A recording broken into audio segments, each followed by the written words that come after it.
Grey's coming back after a mid-season cliffhanger. Hi. Everybody was losing their minds after that cliffhanger. So what can fans expect when it comes back?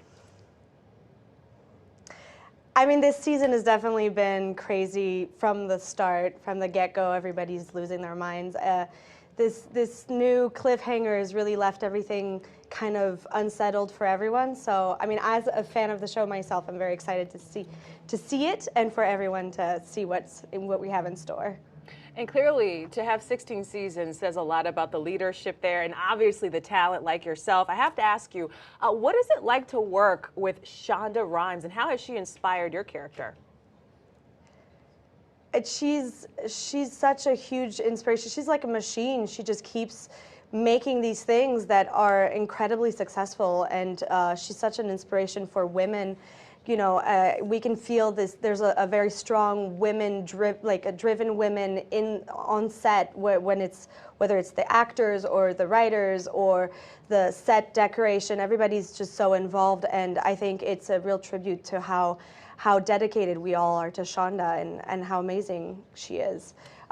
She also handpicked, Krista Vernoff that I work with, that we all work with now, who's our showrunner, and it's just the passing of the baton has kind of been seamless because Shonda's so good at doing what she does, and picking someone like Krista was such a right choice. One thing that's so crazy, Jaicy, is all the episodes, because of the streaming world we live in, are available for people to watch it online. But a friend I was talking to the other day said even still she binge watches everything on Netflix every week. She watches The Bachelor and Grey's Anatomy every single week. What do you think is it about Grey's Anatomy that people still keep coming back to watch it live?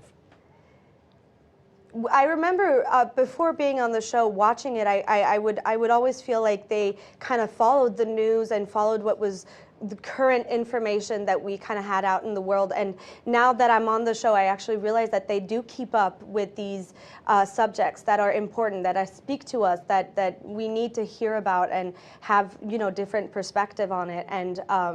And also like bringing all new people all the time, and it's just such an iconic show. I don't see it getting any less good. It's just it keeps improving. It's just, I love it. And one of the reasons I think fans of the show are so enthralled is because it's so real, right? Especially those surgery scenes, just the whole medical world that's created. And a credit to the amazing actors and actresses like yourself. You play Dr. Taryn Helm. I'm curious, did you have to undergo any type of real medical training? Ooh.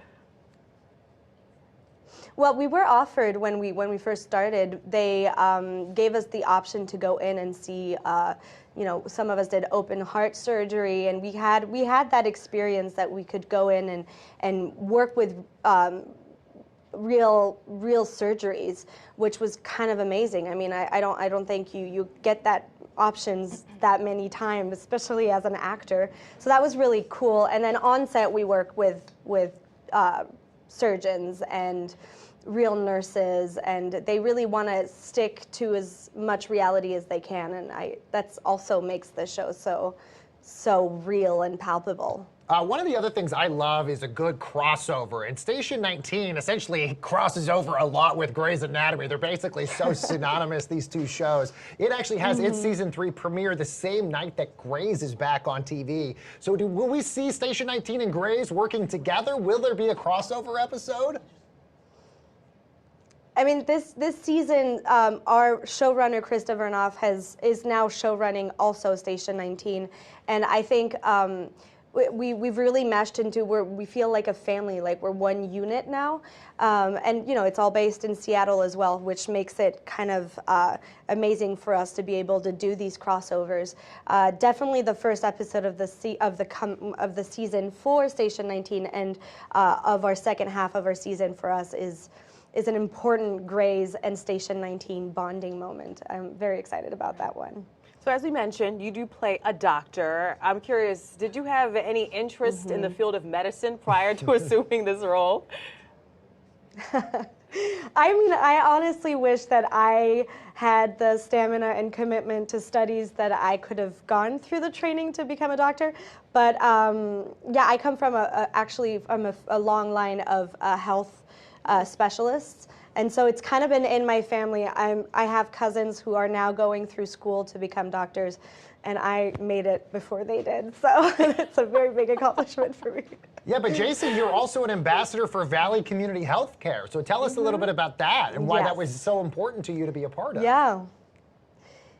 Well, that's I guess that's my way of participating and try to make a change and a difference. The Valley Community Center is a community in the Valley in California that offers free healthcare to anyone who needs attention and medical supervision, and they come up with all these incredible low-cost solutions that make it possible for people who need help to seek out the right information. I think the work they do is so important, and I hope that through making people aware of it, we can help develop more centers like that. You know, I'm French, and where I'm from, health is a right. It's a human right, and I hope to help and facilitate that for people here, especially people who need it. You know, and when they help anyone from people who are immigrants to people who are just going through hard financial situations, and they're really very comprehensive, and they do a great job. So I'm really proud to be their ambassador. Wow, that's such great news. Jaicy Elliot, the second half of Grey's Anatomy kicking off season 16, January the 23rd. Can't wait to see it. Thanks, Jaicy.